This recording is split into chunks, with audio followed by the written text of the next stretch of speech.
Hello and a warm welcome to a brand new edition of the 77%. My name is Liz Shaw and I'm honored to have your company today.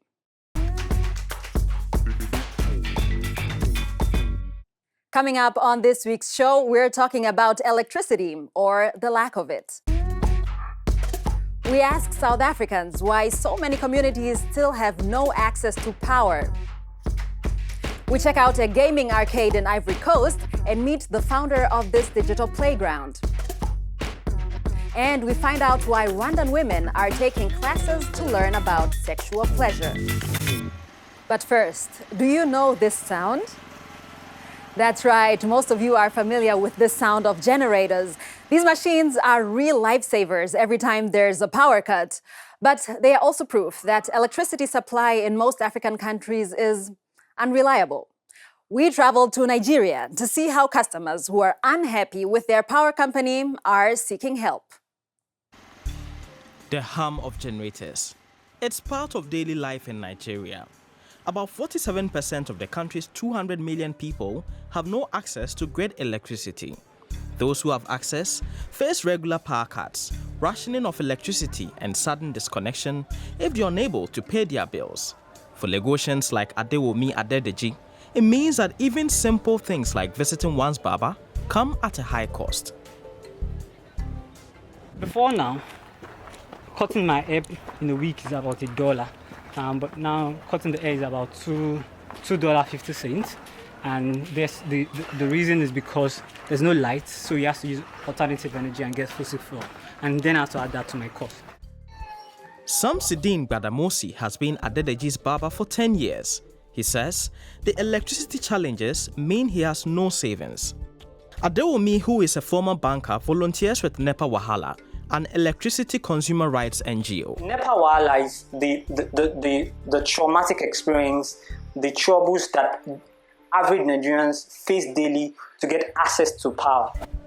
One of the biggest problems for consumers, he says, is that there is a shortage of prepaid meters, which means that power companies send estimated bills which consumers can't cross-check. Most Nigerians, they don't know their rights and they don't understand the procedure to engage. Nigerians cannot measure what they consume. They just get billed out of the blue. NEPA Wahala's website has over 9,000 subscribers, including officials from power companies and the Electricity Commission. Many consumers write in seeking advice.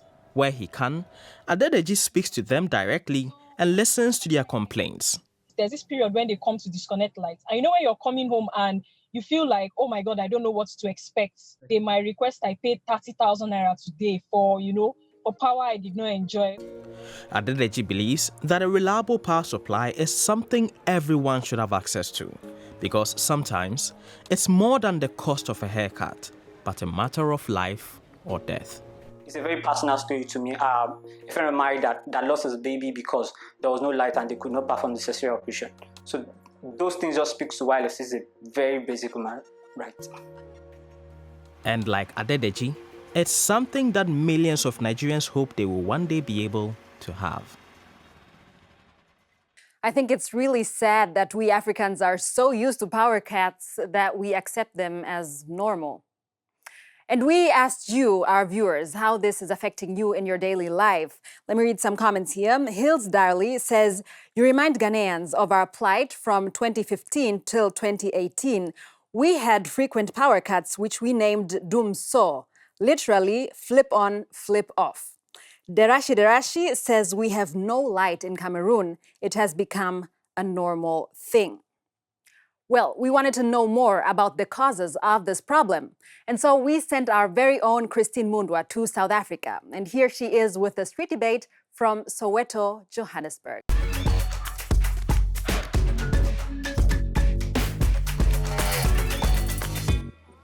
The 77% is in Soweto. Now, around the world, 800 million plus people do not have access to electricity. 3/4 of those people are in Africa. So I'm joined by my panel today on this Today's Street Debate to discuss how we can bridge that gap and having everybody have access to electricity. So I'm going to start with my first panelist here. Chifumo, just lay out the scene for us, right? So this is South Africa. Just lay out the electricity supply issue in this country. Electricity distribution in South Africa is currently monopolized by one state-owned entity called Eskom, and they have infrastructure that spans across the country. And with that infrastructure, they've went on to connect over 90% of the South African population onto the grid. Now, this is a fundamental shift from the connection or the rate of electrification prior to the dispensation of democracy in 1994, where we only had 30% of the population connected to this very humongous fleet. Okay, so it's impressive strides in the last 25 years. Absolutely. But I do want to come to you, Raiz, because the electricity situation, we opened the discussion and we talked about the fact that majority of this country is electrified, right? 90%. Now, the 10% of people who don't have electricity, most of them happen to be in rural areas. Why are rural communities ostracized when it comes to electricity supply? Africa is a very vast continent with a low population density in certain areas. Okay. So here in South Africa, the people that we're trying to reach who are not electrified, it's difficult to reach them with our existing solution, which is the utility grid, which means that we need to start focusing on new technologies and innovation, solutions from Africa for Africa that can address these specific problems. Okay. The problem with having international actors come into Africa and relying on them is they lack local insight. That's why we need our local people who understand the situation better than anyone else, we're living in it, to come forward with solutions. Mm-hmm. Okay, so let's leave that there. But I want to come over to you, Bud Rufus, because you are of the view that electricity, nobody should have to pay for that. Explain that to us. Obviously, right now, with the status quo as it is, right, our government is failing, right? For you to have electricity, you got to have big pockets for that. Just help us understand just how crippling it can be when people don't have access to electricity. We're talking about something that the United Nations has defined as a basic human right. Okay, it affects your cooking, it affects how you bath in the morning, it affects your health. Basically, long and short, it affects your human dignity. Okay, Lesiba, you wanted to come in?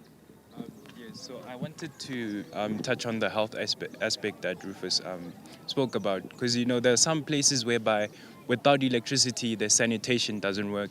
So it just goes to show that this whole issue of electricity, it overlaps into other areas that we also need to take into account. So we happen to be in a community here in Soweto where the government doesn't supply electricity to people, but people have gone on and have made what are called illegal connections. Just explain to us, how dangerous are these illegal connections? They're extremely dangerous because there are some times whereby the cable would be laid across the road and it's exposed. And there was a community called Zandspruit whereby we had cables, live cables hanging across the actual school, whereby kids actually were there and attended classes, and it wasn't safe, and it was next to their play area where they actually play. So it was very, very dangerous for them. Okay. I saw, Gerald, you wanted to come in there. We're going to have to keep training up. I think that the most important thing is that we need to learn how to train Africans, like he said, to create solutions for Africa.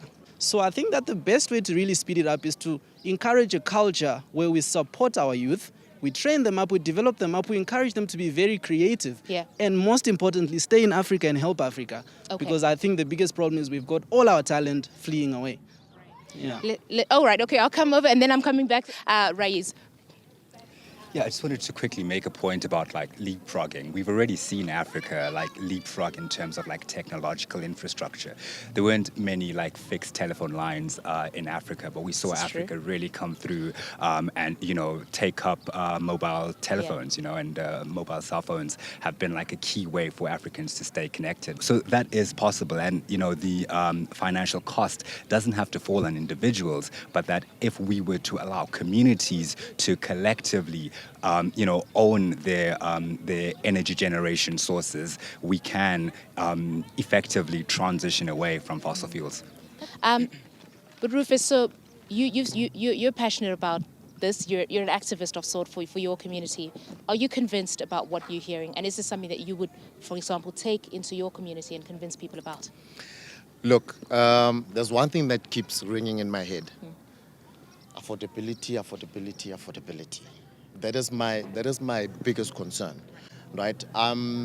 Solars, yes. Like I mentioned, initial investment is a big concern for me. Okay. If you walk into this household, for an example, just behind me, right? as soon as you start talking money, that becomes a bit of a concern, right? Theoretically, I see it working, right? Practically, like the other gentleman mentioned, that education, right? Education is very key, and it has to start from, like he said, from school. Okay. One of the things that Rufus talked about, Ahmed, is affordability. But help us understand the urgency of this, right? It's not a nice to have. Do we want solar or do we want to use fossil fuels? Help us understand as we close this discussion, taking into account everything you've heard. I think the arguments have already been made because the costs of renewable energy has plummeted in recent years. It's a no-brainer, honestly, for governments to actually scale up on renewable energy investments and really not go for fossil fuel-based energy generation. The point I'm trying to make here is that our economies are going to be decimated if we don't act sooner. Okay, so with those words, act sooner. This is where we end today's street debate. But of course, this discussion doesn't end here. We're so interested to know what you think about what you've heard today and perhaps how it applies to the country that you're in. This is the street debate in Soweto. It's been good having your company. Bye-bye. Thank you so much, Christine, and everyone who took part in that debate. If you want to see a long version, you can check it out on YouTube. And while you're there, be sure to subscribe to our channel. A stable power supply is crucial, especially now in this digital age. We met video game fans in Ivory Coast. A power cut is the last thing they need. Every afternoon, this video arcade in a working-class district of Abidjan is packed with young people coming to unwind after school. 35-year-old Sidik Bakayoko is the founder of this digital playground. His passion for video games began when he was a child. I think I was around 4 or 5 years old when I started. At first, we were just watching our big brothers play. So that's how I started, by watching. Then, as I grew older, I played more. I played a lot at university. Today, Sidik has turned his passion into a profession, and he has his fingers firmly on the pulse of a booming sector: competitive video gaming, also known as esports. Video gaming is rapidly growing in popularity not just in Ivory Coast, but all over Africa.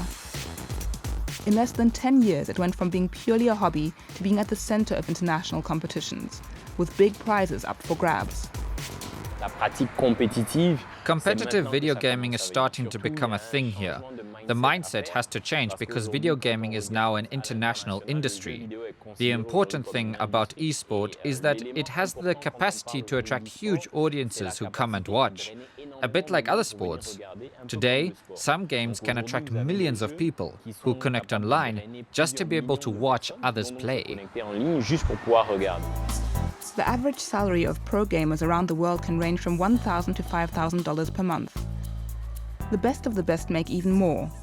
Last year in Shanghai, 18 teams participating in a top annual esports world championship shared a $34 million prize pool.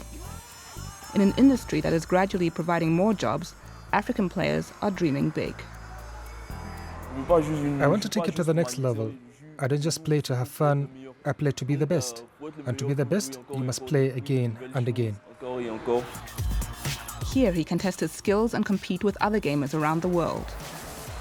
Globally, the gaming industry has doubled in size in the past decade. It generated over $120 billion in revenue last year alone. Sidik wants to build the biggest gaming community in Africa. He networks with local startups to help them identify their needs and promote their ideas on the local market.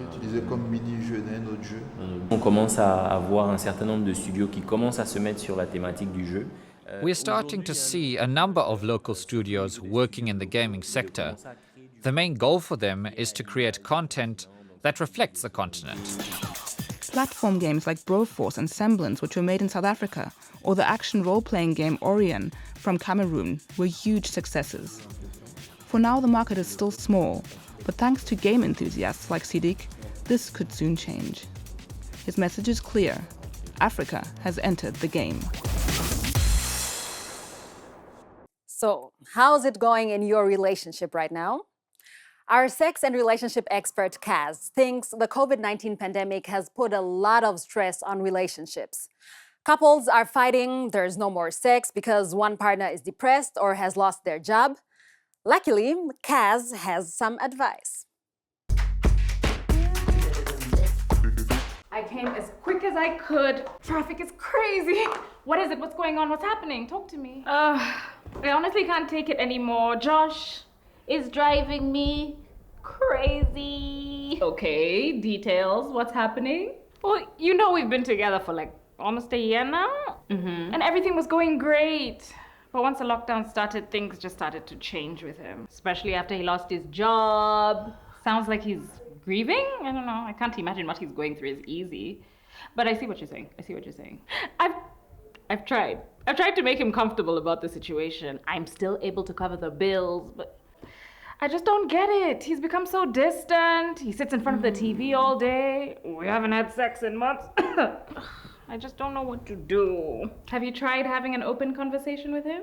I can barely get him to tell me what he'll have for dinner. You think he wants to talk about this? That's a tough one. But also quite common. I mean, I think Josh might be depressed. Yeah, maybe a form of intervention might help. Get someone professionally, preferably come to you, sit, have a conversation between the two of you, you know, I guess. Like, some men struggle to open up because they think it makes them look weak, and we have the patriarchy to thank for that. Maybe he feels like he can no longer act as the provider, which also traditionally is expected of men. But he needs to learn that he's still valued. Like, give him time, like an opportunity to heal. I think that's the best you can do. But what if nothing changes? Or if he refuses to listen? Then it's on you. You have to decide if it's the kind of environment you want to foster a relationship in. Otherwise, what will happen next time things go tough? You need to take care of your own mental health too. Yeah, I suppose that makes sense. But what about the sex? I'm dying. Pull out your vibrator, sis. It's totally normal to lose your sex drive when you're suffering from depression, believe me. But be patient with him, you know? But in the meantime, you can meet your own needs. Okay, yeah. Okay, that makes sense. Okay. Enough about me. How about you? How are you doing? Oh, I'm getting laid, sis. You're so silly. Hey everyone, hope you enjoyed that little skit. If you have any questions concerning sex and relationships, please don't forget to write into the 77%. Till next time, from me, Kaz, goodbye. And we're not done talking about sex. I know it's a subject that is still much of a taboo, and I don't remember ever talking to my parents about it. Now, in several African countries, women are taught how to elongate their labia. It's supposed to make sex enjoyable, not just for the man, but for the woman as well. In Rwanda, we met one woman who's an expert in the traditional and controversial practice of Gukuna. On the streets of Kigali, you wouldn't expect to hear the words labia, clitoris, or vulva. But you would if you followed Dativa Makumana's YouTube channel. It doesn't shy away from taboos relating to sex or the female body. Her expertise is Gukuna, the traditional practice of elongating a woman's labia. So many people are calling me with requests to talk about Gukuna because there is a lot they need to learn. I'm here to help young girls with various problems. Dativa, or anti-Dativa, thinks problems in the bedroom, sexual frustration and divorce plague Rwanda's modern urban society because mothers and aunties no longer have the time to teach their daughters traditional values. So she's taken matters into her own hands. She runs Gukuna workshops for young women and girls who each pay her 150 euros over a period of 4 to 6 weeks. In small groups, the women learn how to massage and pull their inner labia. The proportional measure for the labia minora is your finger. Both labia minora ought to be this length, you see? Do you pull the labia one by one, or do you pull both at the same time?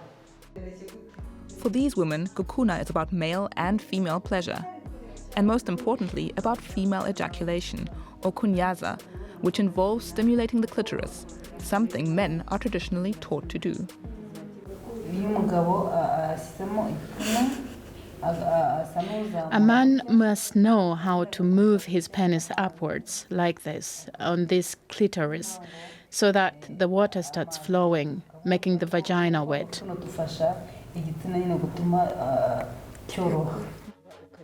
There is no scientific evidence that stretching the labia actually enhances female pleasure, but many people here believe it. Still, the practice of Gukuna has its critics. Many young people argue that a practice which alters a woman's body should be her choice, not because her husband or society expects it.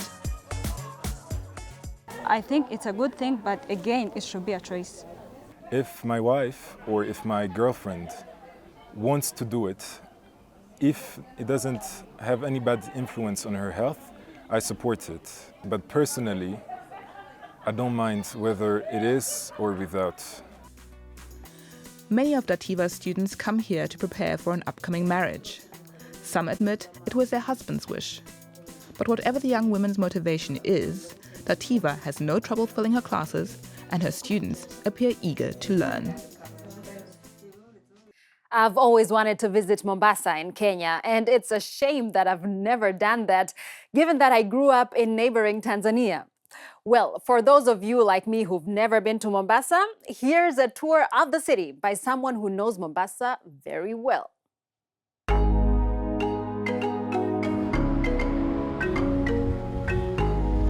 Hi guys, it's your beautiful girl Akeelah, and today we're going to have a beautiful tour in my city, Mombasa, so that you get to know me better and why I do my music here in Mombasa, and you get to know my city better. Mombasa is Kenya's oldest and second largest city. Historically, it was a gateway to East Africa, a destination for seafarers from Europe, Asia, and the Arab world. The result? A cultural melting pot and home to Swahili culture. Akeelah was raised in this bustling town. Her music echoes the coastal bongo flavor style. Her songs explore matters of the heart.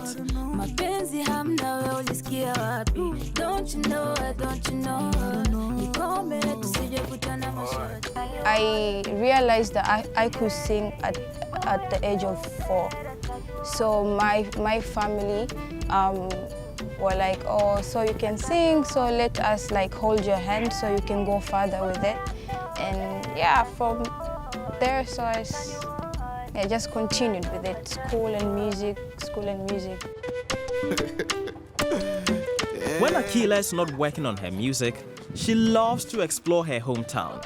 Her first destination is the heart of Mombasa, the eccentric old town, known for its narrow streets and the 16th century Portuguese-built fort.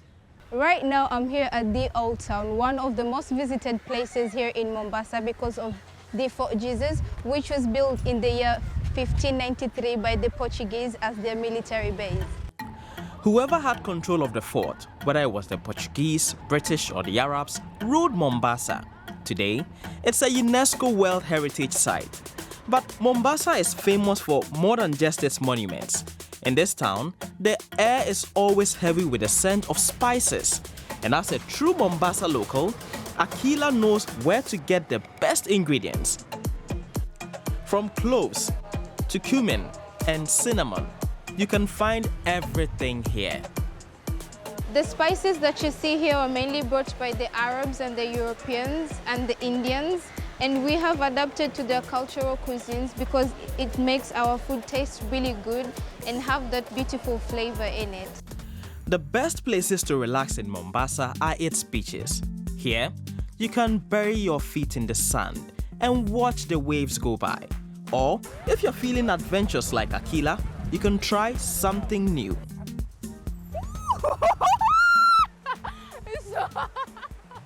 What the hell? Wow, this isn't bad after all. As the sun sets, Mombasa shows us once again why Kenya's coastal capital is the best place to unwind. I've just shown you a few attractions here in Mombasa, and there's so much more here in the city. And for me, there's no place I'd rather be and produce my music. And I encourage you guys to come and visit Mombasa and explore more. Jambo, Karibu, Mombasa.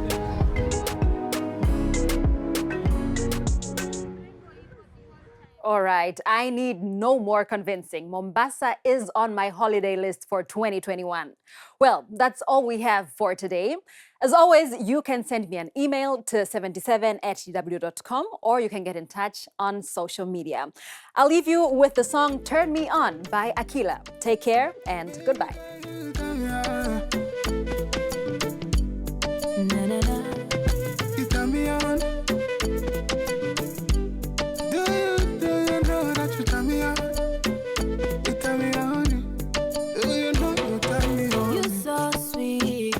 But I don't believe any word you say. Just let me be, 'cause I don't get anything that you're telling me. Ama nirogenda unipende, geza takama ndani chenga, ugula moyo na mimbembe. Oh baby, hey,